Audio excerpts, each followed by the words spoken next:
Good morning, my friends, and welcome again Under the Oak. I'm Ian Corrigan, a senior Druid priest of Arnriocht Fan, ADF, and we are making our way through the epic tale of the arrival of the Celtic gods in the land of Ireland.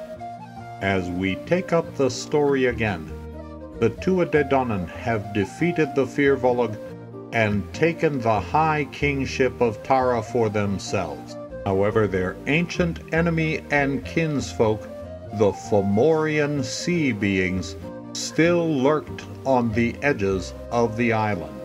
In the great battle between the Tuatha and the Firbolg, the sword arm of Nuada, the war king, is stricken from his body.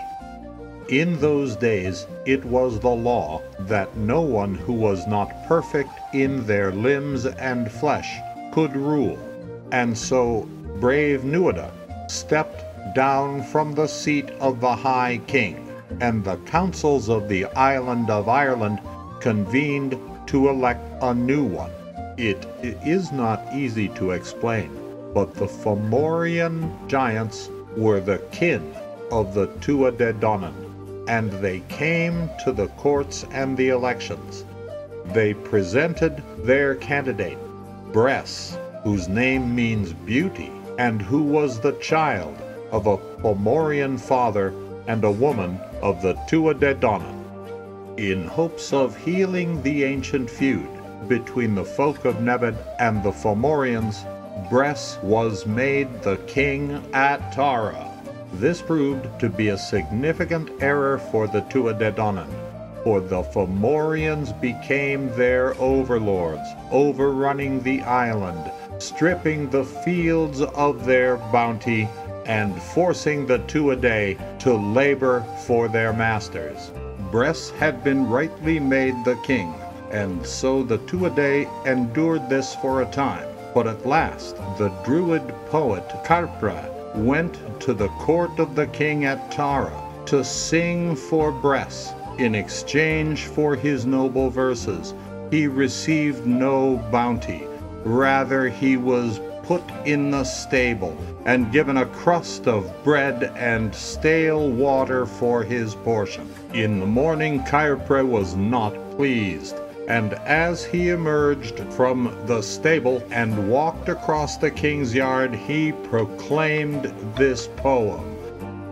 Without food promptly on the platter, without milk sweetly in the glass, without a fit bed for a noble man at night, as he giveth, so may he get, be that the luck of Bress MacElladon, and that be the end of the wealth of Bress, he proclaimed. And so it was. For with the poet's curse, crops failed, cattle died, and the people turned their face from him. At last, in shame, Bress's own beautiful face burst into blemishes, and thus disfigured, he could no longer himself be king. Now, with the throne of Tara empty, it was all-out war between the Tuatha De Danaan and the Fomorians. Again, my friends, I have no time to tell you the wonderful tales of the adventures of the gods in their fight against the Fomorian foe. All of this you should read for yourself in the Second Battle of Moytura in the Book of Invasions. But let me tell you of the Great War Council, where the Tuatha De Danaan came together to plan their final campaign, where they would meet the Fomorian army in its masses upon the plain called Moytura, the Plain of Lamentations. The coming battle would be a dreadful one, and not least because of the great sorcerer king of the Fomorians, whose name was Balor. One of Balor's eyes had been poisoned by terrible sorcery, and with it he could slay whatever he could see.